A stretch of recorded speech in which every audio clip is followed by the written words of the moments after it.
Bonjour à tous. Lors d'une vidéo précédente, j'avais testé avec vous la dernière résine de la marque Stamperia qui s'appelle la Quick Resin. Et pour ce faire, j'avais utilisé ce moule qui provient de la collection Master of Magic de la même marque. Ce moule en plastique thermoformé. Et celui-ci qui vient de la collection Mascarade de la même marque, dans lequel j'ai récupéré ces 2 étoiles.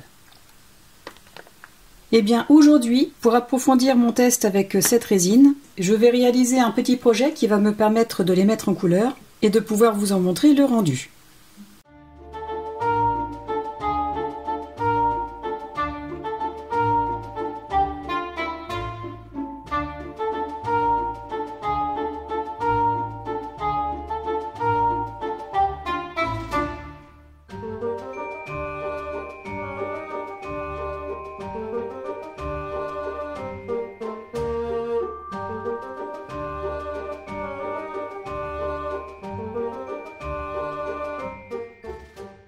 Pour réaliser ce projet, je vais donc avoir besoin de certains moulages, d'une boîte comme celle-ci.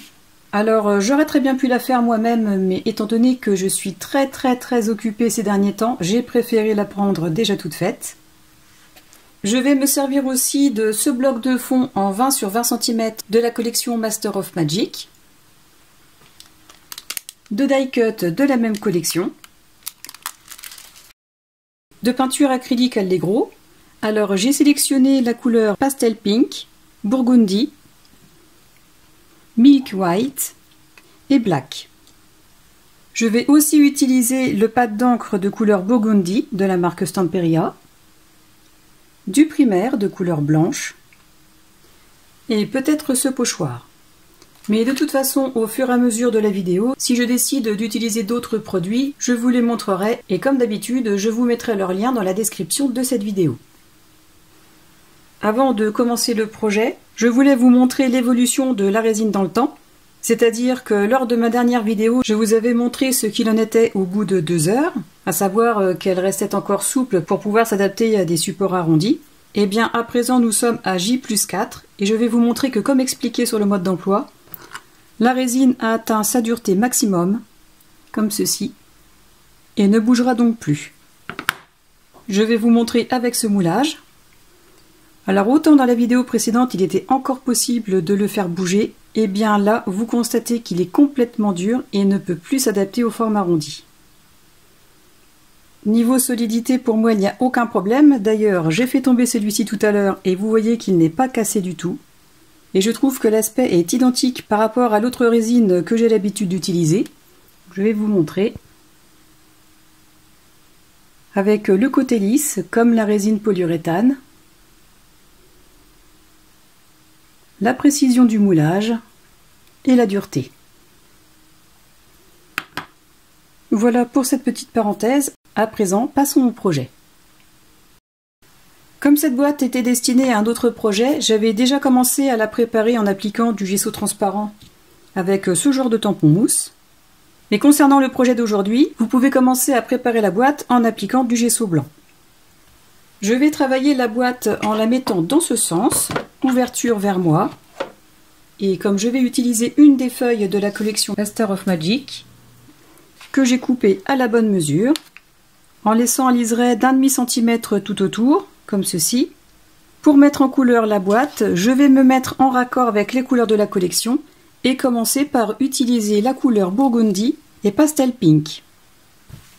J'ai mis un peu de peinture dans un récipient.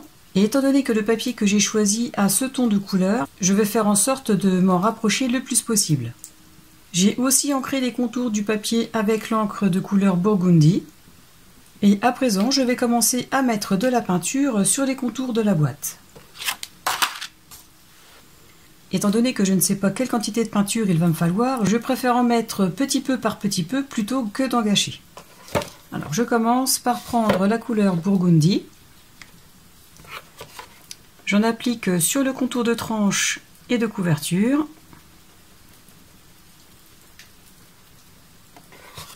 Je prends un peu de rose que je superpose sur le Burgundy.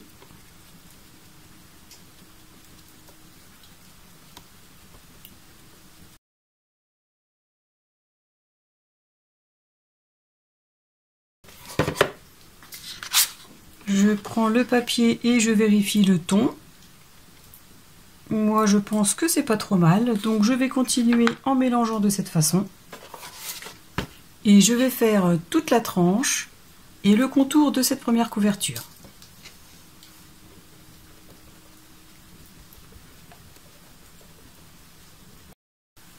Voilà ce que j'obtiens. J'ai donc mis de la peinture burgundy et du rose tout autour. J'en ai mis aussi sur la tranche et j'ai recouvert complètement cette partie. Et je ne sais pas si vous le voyez, mais sur cette partie, je n'ai mis exclusivement que de la couleur burgundy. J'en ai profité aussi pour peindre ces trois côtés, ainsi que les contours de l'intérieur et toutes les arêtes. J'en ai profité aussi pour choisir les papiers qui vont décorer l'intérieur du couvercle et l'intérieur de la boîte. J'ai donc choisi 2 feuilles dans le bloc de background en 20 sur 20 cm. J'ai choisi celle-ci avec les cartes de l'autre côté. J'ai coupé aux bonnes mesures, je vais l'ancrer et le coller à l'intérieur. Pour l'intérieur du couvercle, j'ai pris cette feuille avec ces motifs-là derrière. J'ai retiré cette petite bande et j'ai coupé la feuille de façon à ce qu'elle couvre l'intérieur du couvercle. Et comme pour les autres, je vais ancrer les contours avec cette encre. Voilà ce que ça donne. Ce papier à l'intérieur reprend la couleur de la peinture et celui-ci éclaircit le fond. J'ai aussi décoré les 4 côtés avec les chutes. Voilà. À présent, je vais m'occuper des moulages. J'ai donc sélectionné celui-ci et ces deux-là et ces 2 petites étoiles et je vais vous montrer comment je vais les travailler. Je vais commencer par appliquer sur chacun des moulages du primaire blanc, mais vous pouvez très bien aussi utiliser simplement un gesso. Je vais commencer à déposer du primaire sur les moulages avec un pinceau et ensuite, pour y estomper les traits, je passerai ce genre de petite mousse et je vais le faire sur tous les moulages. Donc j'en dépose de façon uniforme partout, en insistant bien dans les interstices des moulages.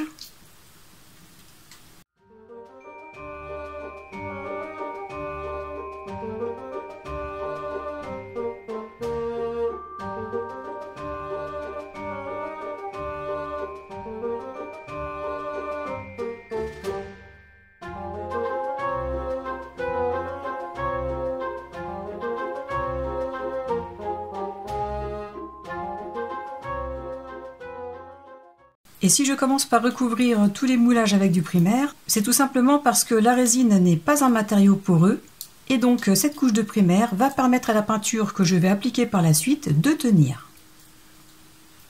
À présent que le primaire ou le gesso est sec, tout dépend de ce que vous avez utilisé, je vais pouvoir appliquer de la peinture acrylique Allegro de la marque Stamperia de couleur Milk White, que je vais secouer avant.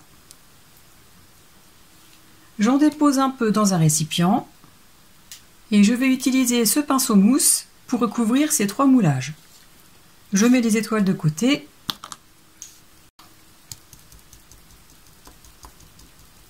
Alors comme pour tout à l'heure, je fais en sorte aussi d'en mettre dans les interstices.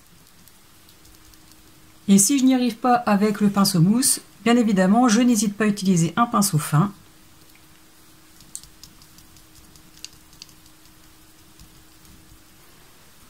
Voilà le rendu une fois la première couleur de peinture appliquée sur les moulages. Je vais vous montrer d'un peu plus près. Donc on remarque bien que la peinture est déposée un peu partout.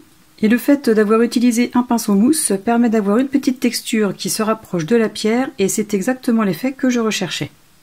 Et petite parenthèse au passage, lorsque j'avais réalisé la démonstration de la quick resin, je vous avais expliqué que je n'avais pas assez mélangé un des composants, ni tapoté suffisamment le moule pour faire remonter les bulles à la surface, d'où l'apparition de ces petits creux. Eh bien vous constatez que en ce qui concerne ce moulage et ce projet, le fait qu'il y ait eu des bulles n'est pas du tout gênant et renforce encore d'autant plus l'aspect naturel de la pierre. Ensuite, pour donner un relief supplémentaire au moulage, j'ai décidé de prendre le risque d'utiliser de la peinture noire plutôt que de la peinture marron foncé. Et étant donné que je veux vraiment reproduire une idée d'ombre dans les pierres, pour leur donner un aspect un peu plus naturel, tout en restant dans les couleurs de la collection. Et contrairement à l'autre couleur, cette fois-ci je vais la diluer. J'en verse un peu dans un récipient. Donc cette fois-ci, pas la peine d'en mettre beaucoup puisque c'est essentiellement pour ramener de la profondeur au moulage. Voilà. Je rajoute un peu d'eau.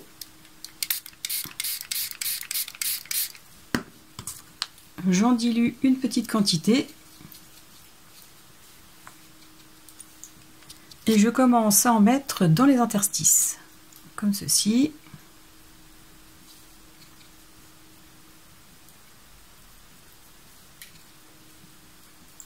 D'ailleurs, je vais essayer une technique, je vais en mettre un peu partout.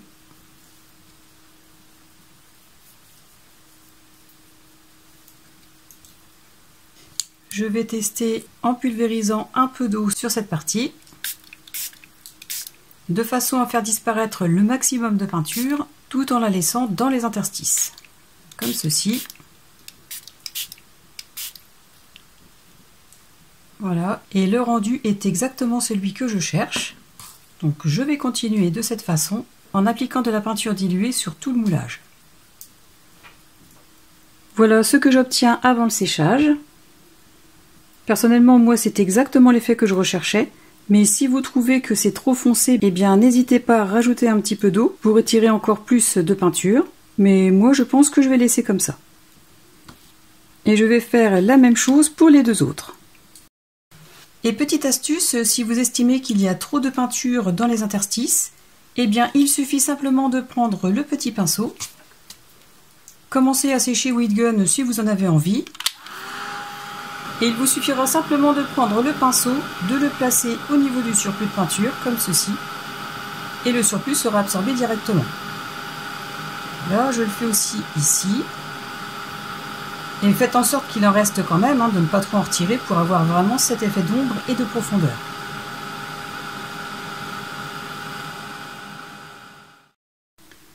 Voilà le rendu une fois la peinture complètement sèche. Nous avons bien cet effet pierre qui est dû au pinceau mousse. Et nous avons aussi cet effet de profondeur avec la peinture diluée.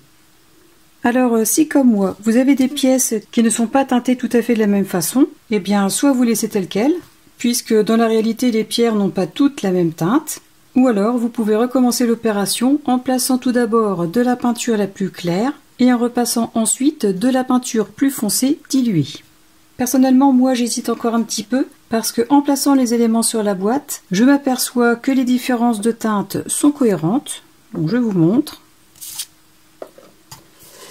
C'est-à-dire que comme cette pièce est un peu plus foncée que celle-ci, et que ce côté de contour de fenêtre qui va me servir de porte est plus foncé aussi, on peut dire qu'il y a une cohérence par rapport à l'arrivée de luminosité que l'on peut imaginer, et à voir aussi si je ne vais pas y ajouter d'autres produits. Hors caméra, j'ai mis en peinture de la même façon que j'ai procédé avec ces moulages, ces deux étoiles, et j'ai utilisé la couleur Burgundy. Pour faire un petit rappel avec la collection et pour ajouter un petit effet, je vais mettre un peu de cire de couleur dorée. Alors moi j'ai choisi la couleur Metallic Gold de la marque Stamperia. Pour l'appliquer, rien de plus simple, je mets un gant, je prélève un peu de cire et j'en dépose tout simplement sur les reliefs en frottant très légèrement mon doigt, comme ceci, pour les faire apparaître. Vous voyez, il en faut vraiment très peu pour avoir déjà un effet sympa. Je fais la même chose avec la deuxième étoile.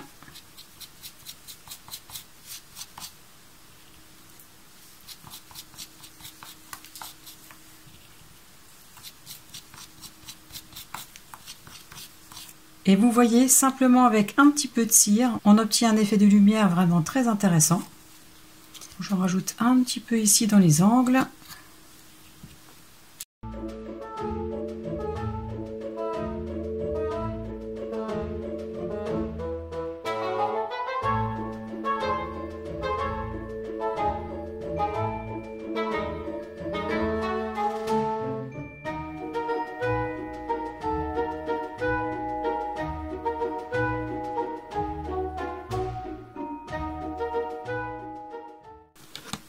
Et vous voyez qu'une fois placés sur le projet, ces deux éléments vont bien ressortir et vont bien s'associer avec le papier. Donc les éléments vont se placer comme ceci. Et je ne sais toujours pas si je vais ajouter quelque chose sur les moulages imitation pierre ou si je laisse comme ça. En attendant de me décider, je vais continuer à décorer. Je récupère la chute de cette feuille et je vais prendre l'autre côté. Je prends le contour de fenêtre qui me sert de porte. Je le positionne de façon à ne pas avoir le morceau de tuyau. Donc à peu près ici. Je vais marquer le contour extérieur.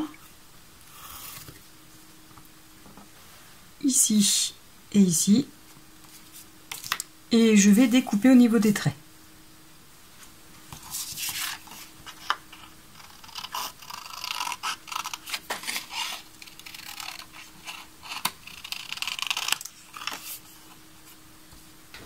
À présent, je vais coller ce morceau derrière le moulage. Je vais utiliser la colle Extra Forte de la marque Stamperia. Je mets en place dans un premier temps le morceau de papier pour savoir à peu près où je dois en coller. Donc là, je vois que je vais devoir en coller tout le haut et une moitié des deux côtés. Je pose la colle.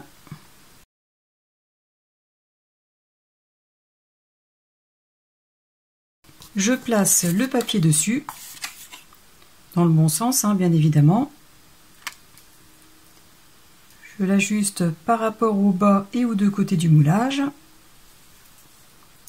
comme ceci, et j'appuie pour faire adhérer.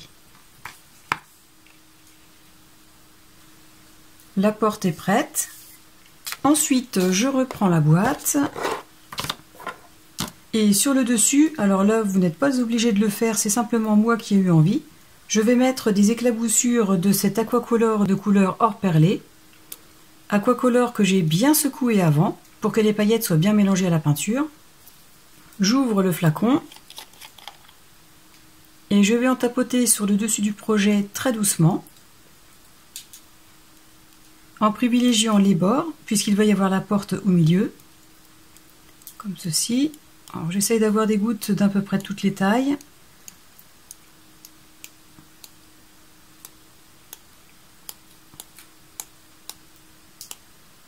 Voilà, là je m'arrête ici. Vous pouvez attendre que ça sèche naturellement ou alors vous pouvez utiliser le heat gun pour accélérer le processus.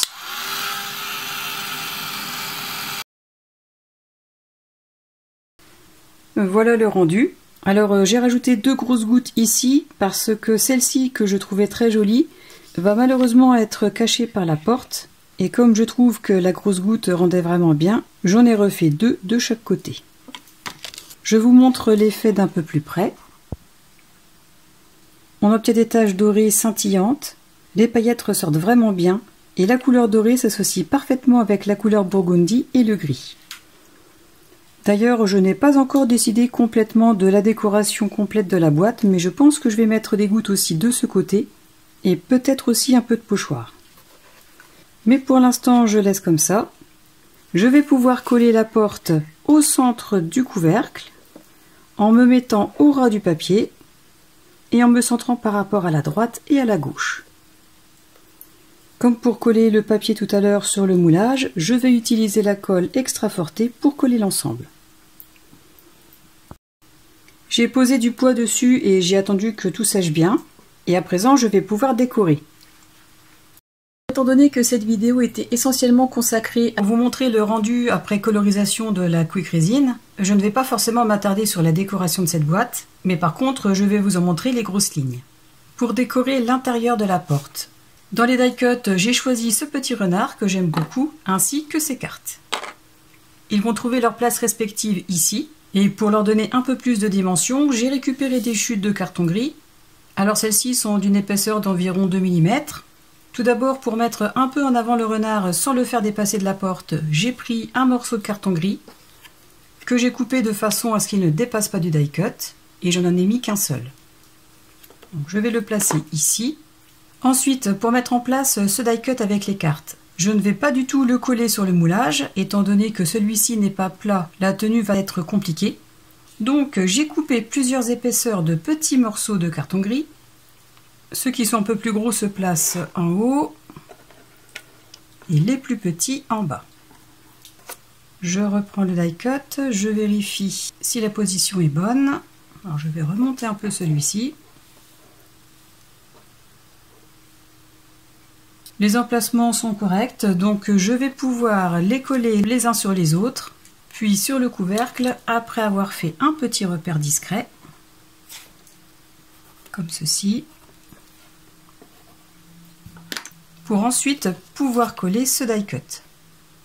Et concernant le renard, je vais coller le morceau de carton gris comme je viens de vous l'expliquer, et je vais le placer en laissant un tout petit liseré entre la fin du papier et les pattes du renard. Et en le décalant légèrement vers la droite, de façon à ce que les cartes ne le cachent pas trop. Et ensuite, concernant les autres moulages, je vais donc les placer de cette façon, les angles droits correspondant aux angles droits de la boîte, et les étoiles de cette façon. La plus petite au niveau des endroits où il y a des taches d'encre sur le papier, et la plus grande là où il n'y a rien. Je vais décaler très légèrement la petite un peu plus vers le bas. Et donc voilà l'idée générale de la décoration. Alors vous pouvez très bien laisser comme ça, ou l'améliorer en y ajoutant d'autres éléments. Moi je pense que je vais ajouter d'autres éléments et certainement un petit peu de texture. Mais vous pouvez aussi très bien laisser comme ça, car personnellement je trouve que c'est joli déjà comme ça. Et autre possibilité aussi, avant de coller les moulages, serait de rajouter un petit peu d'encre aquacolor de couleur or perlé, en longeant les contours du papier décor. Mais concernant la décoration que j'ai décidé de faire, vous l'avez vu en début de vidéo, j'ai opté pour une décoration de boîte un peu plus travaillée, mais encore une fois, la décoration étant propre au goût de chacun, ce sera à vous de juger si vous rajoutez des choses ou pas. Je vais donc finir de décorer ce projet hors caméra, et je vous ajouterai des photos à la fin de cette vidéo, en plus de la présentation que je vous en ai faite en début. Et bien voilà, j'ai terminé de décorer cette boîte. Et comme je vous l'avais dit, j'ai utilisé des die cuts ainsi que des éphéméras, ceux-là de la collection Master of Magic. J'ai aussi utilisé certains éléments de ce set de découpe, comme par exemple ces engrenages ici et là. Pour décorer le derrière de la boîte, comme je vous l'avais dit, j'ai utilisé un pochoir. Il s'agit de celui-ci. J'ai tout simplement déposé de la peinture acrylique de couleur Milk White avec ce pinceau qui est spécialement conçu pour utiliser les pochoirs. Et j'ai recouvert l'ensemble avec un peu d'encre de la couleur Burgundy et cette brosse. Ensuite, j'ai ajouté des éclaboussures de l'aquacolor de couleur or perlé. J'en ai mis ici et j'en ai mis un peu sur la tranche, comme sur le papier de devant. Et j'ai décoré ces trois parties qui sont censés être les pages d'un livre, avec ce tampon qui provient de la collection Vintage Library. Donc celui-ci, de façon à imiter un petit peu les feuilles. Et enfin, pour coller ces deux éléments, j'ai utilisé le Heavy Body Gel de la marque Finaber, parce que contrairement à cette arche qui était relativement fine et qui pouvait tout simplement se coller avec cette colle, et bien sur les pièces un peu plus larges, et les personnes qui font de la résine savent de quoi je vais parler, il y a toujours un rebord qui parfois ne permet pas à la pièce d'adhérer complètement sur le support. Et donc comme ce produit est un gel, il peut combler la différence de hauteur et permettre une bonne adhérence. Ce petit projet Mix Media est à présent terminé. J'espère que cette démonstration de mise en couleur de la Quick Resin aura pu vous apporter des informations complémentaires la concernant et concernant ce qu'il est possible de faire avec. En tout cas, c'est un produit que j'ai adoré travailler, aussi bien pour le moulage que pour la mise en couleur. Si vous avez aimé cette vidéo, pensez à cliquer sur le pouce vers le haut, à vous abonner à ma chaîne pour ceux qui ne l'ont pas encore fait et à la partager pour me soutenir. En attendant la prochaine vidéo ou le prochain tuto, je vous souhaite à tous de passer une excellente journée et je vous dis à très bientôt. Au revoir!